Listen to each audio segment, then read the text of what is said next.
A long time ago, the gods and goddesses that inhabited the upper world of Tenkai descended upon humanity to live amongst the beings of the lower world. They had become intrigued by human social constructs like culture and business, and decided that these phenomena would serve as their entertainment. They went in search of new experiences, ones that couldn't be found in their old, boring, perfect worlds. Things like food, hobbies, art, and friendship looked as if it would bring this whole new wave of excitement to these gods who simply sat idly by in their own world.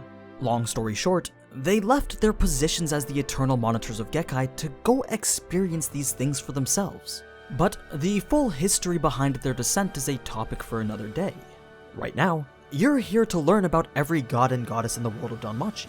So, let's get to it, starting with the ones that we know the least about.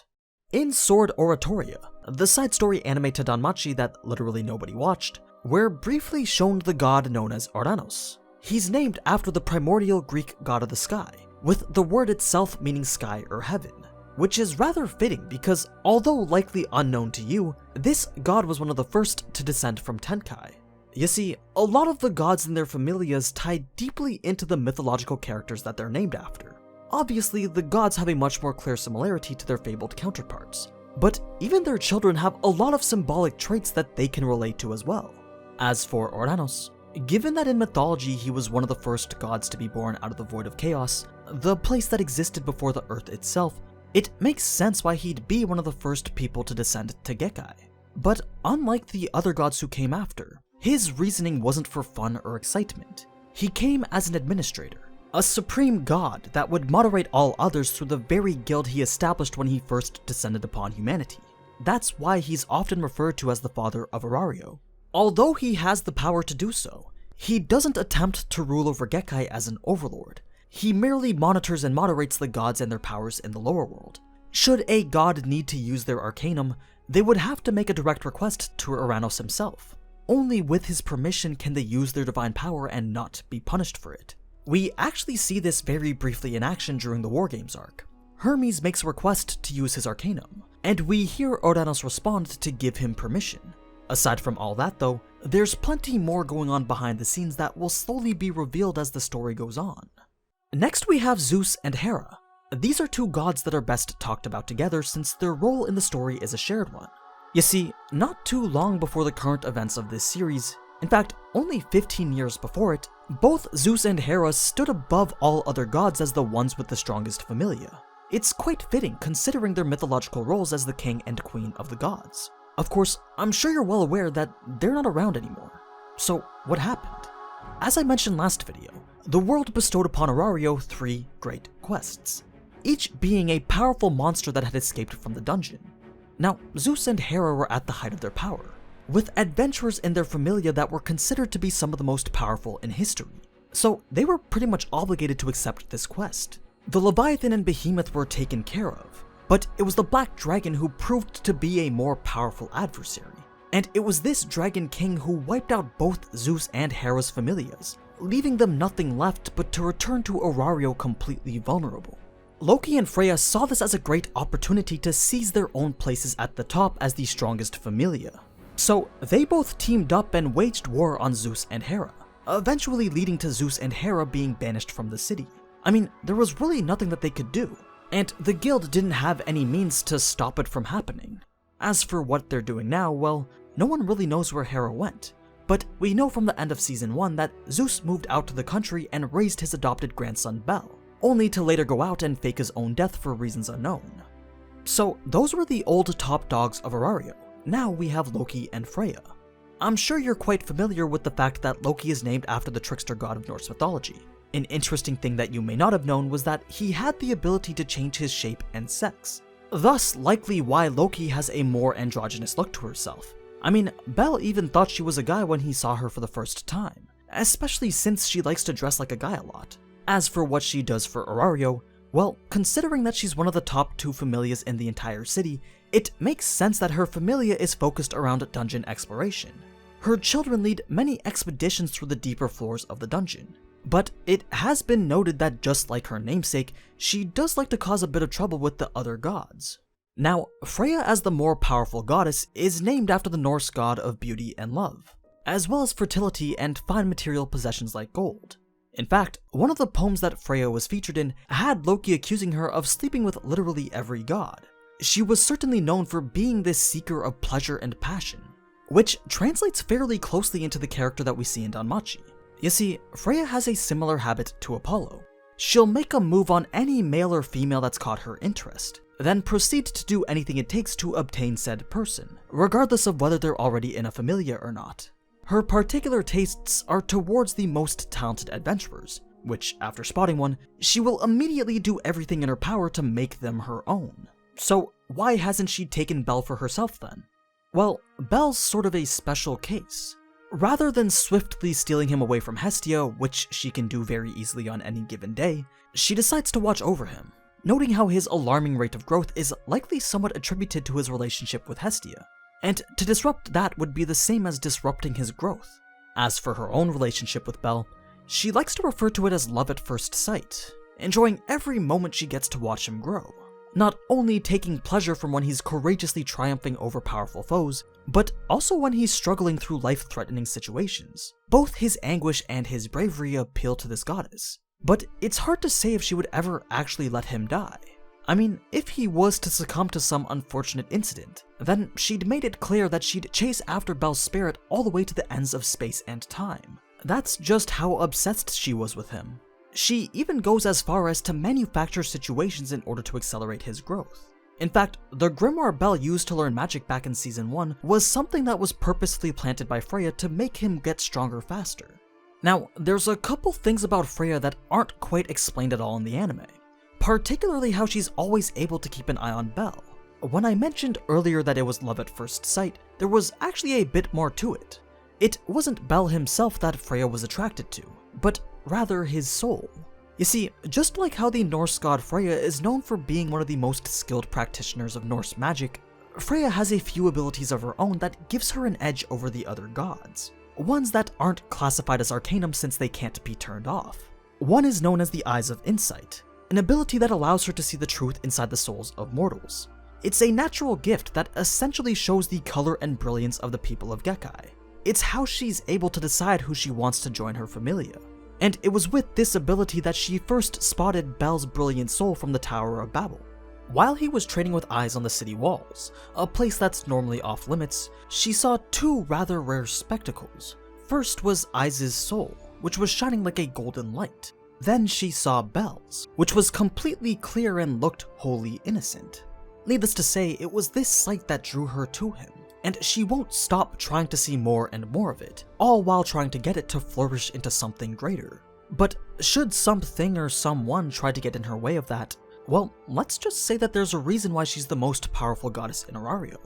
Switching over to another iteration of the goddess of love, we have my personal favorite version, Ishtar.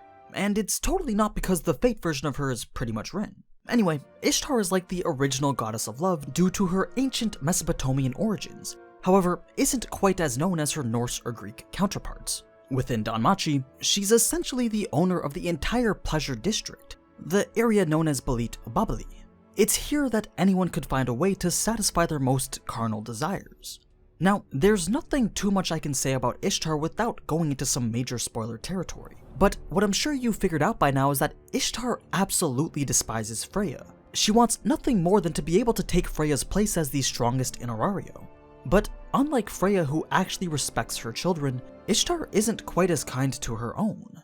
Now, the last relatively unknown gods that have been mentioned in the main series are Athena and Astrea.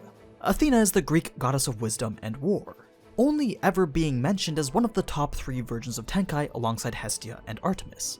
Astrea is the Greek goddess of innocence, justice, and order, one that lived alongside humans during the golden age of man, only to abandon them at the dawn of the Iron Age and transform into the constellation Virgo. Being a goddess of justice, her familia once acted as the police force that maintained a relative level of order within Arario. But after a trap was laid against them, all members except for Ryu were killed. Astrea didn't want Ryu to go out and get revenge. She pleaded with her not to seek out the ones that killed her familia. But that was something that Ryu just couldn't accept. So Ryu had told Astrea to leave so she didn't have to watch her last remaining child go down this path of vengeance. Yes, Astrea is still alive, but no one knows where she's been since. Moving on to some more familiar gods now, let's talk a bit about Soma, a word that was originally used to describe a plant-based drink that the Hindu gods used to gain their immortality. When it was given to humans, it gave them a boost in energy, thus making the eyes of both gods and humans alike see this Soma as some sort of divine substance. It was later personified as the deity Soma, sometimes representing the moon, but more times than not the divine drink that he's named after, making him similar to the other Roman gods of wine. Knowing this, it makes sense why Soma is so devoted to his hobby of brewing wine. But I'm sure you've noted with the first few episodes of Season 2 that it seems to be something more than just a hobby. He would rarely speak to any of his familia, and focus solely on creating the wine that was in front of him. Though that wasn't always the case. Once upon a time, he did have a wholesome vision for himself and his children. But after he saw how weak-willed his familia was to the effects of his wine, he lost all hope in them, and chose to instead use them to polish his hobby. He bestowed and entrusted all responsibilities to his chosen captain, Xanis Lustra, and ever since hasn't touched any tasks related to his familia's affairs. After all, the fact remains that he did only come to Gekai to practice his wine-making skills. It was only after Lily showed her resistance to the effects of his wine that he began to get a grip on reality again. Running parallel to this arc with Soma and Lily was the War Games arc starring Apollo. He's a much more complex god than simply just the god of the sun. He was blessed with many praiseworthy traits, resulting in him being known as the god of many other things like poetry, truth, archery, music, dance, and even healing and diseases.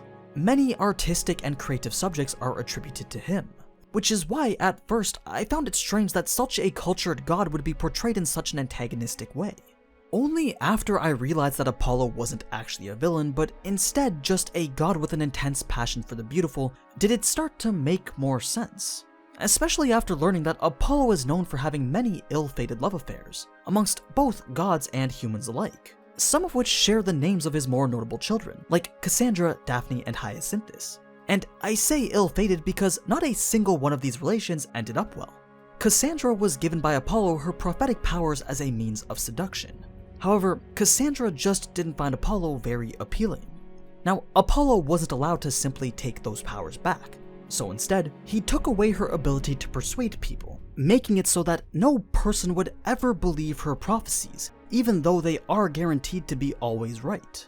Daphne was vowed to Artemis, but Apollo grew in interest and stalked her day in and day out. It got to the point that she couldn't take it anymore, so she got the river god Peneus to turn her into a laurel tree just so she didn't have to deal with Apollo. Now, Apollo loved Daphne so much that he decided to wear a laurel wreath as a symbol of his undying love to her. In the anime, a similar styled wreath can be found atop Apollo's head. Finally, Hyacinthus was one of the few people that actually loved Apollo back. But Hyacinthus had his own admirer, and when this person saw that they would not be able to step between Apollo and Hyacinthus' love, they killed him out of jealousy. So, as you can tell, Apollo's role in DanMachi as this extremely passionate individual ties very closely to his mythological counterpart, much more than I ever could have imagined. Now, a god that we see a lot of but whose purpose remains shrouded in mystery is Hermes, commonly known as the Greek god of trade, commerce, athleticism, and trickery. Similar to Loki, he was often referred to as this divine trickster. However, that title was often dwarfed by his more notable position as the messenger and emissary of the gods, one that would often have to travel between the realm of humanity and the gods, thus resulting in his equal appeal to both realms.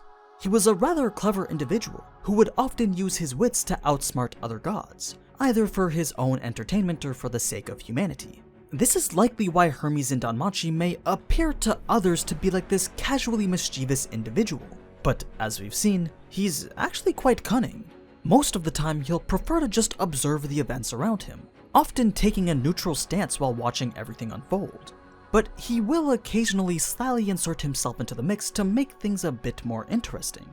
Being the messenger of the gods and someone who's frequently doing non-dungeon related quests for the guild, him and his familia are free to enter and exit Orario as they see fit.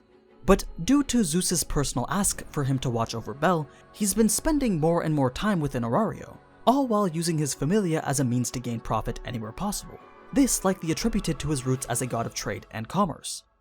Let's talk Hephaestus next. He in mythology, or she in the show, is the god of blacksmithing and metalworking. In myth, he became known as the ugly god. Some believe it's because he was born lame with a physical deformity, which disgusted his mother Hera, resulting in him being thrown off Mount Olympus. But others believe that it's because Zeus was angered by him, so Zeus grabbed him by the leg and still threw him off Mount Olympus. Either way, his parents didn't seem to like him and he had some form of crippling body defect. Even so, he became a master craftsman, creating the most renowned architectural wonders, automata, and arms or armor that the Greek gods had ever seen. Thus why Hephaestus is known as the goddess of the forge in Tenkai, with her brand being some of the most sought after goods not only in Arario but all over the world.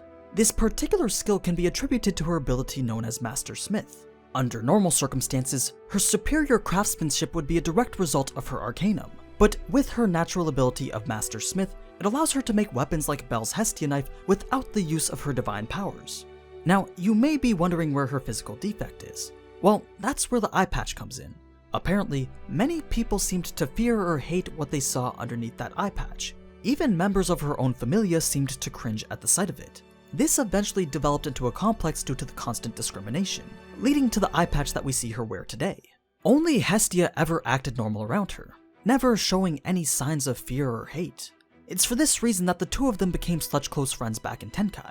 Hephaestus even sheltered her in Gekai while she was broke and homeless, at least until she realized that Hestia was just a freeloading NEET, which at that point she had to kick her out. Of course, not before finding her that abandoned church to live in and a job selling potatoes to make some money. Even now though, she still shows a lot of concern for Hestia. That's just how close their bond is. Other close friends of Hestia include Takemikazuchi and Meok.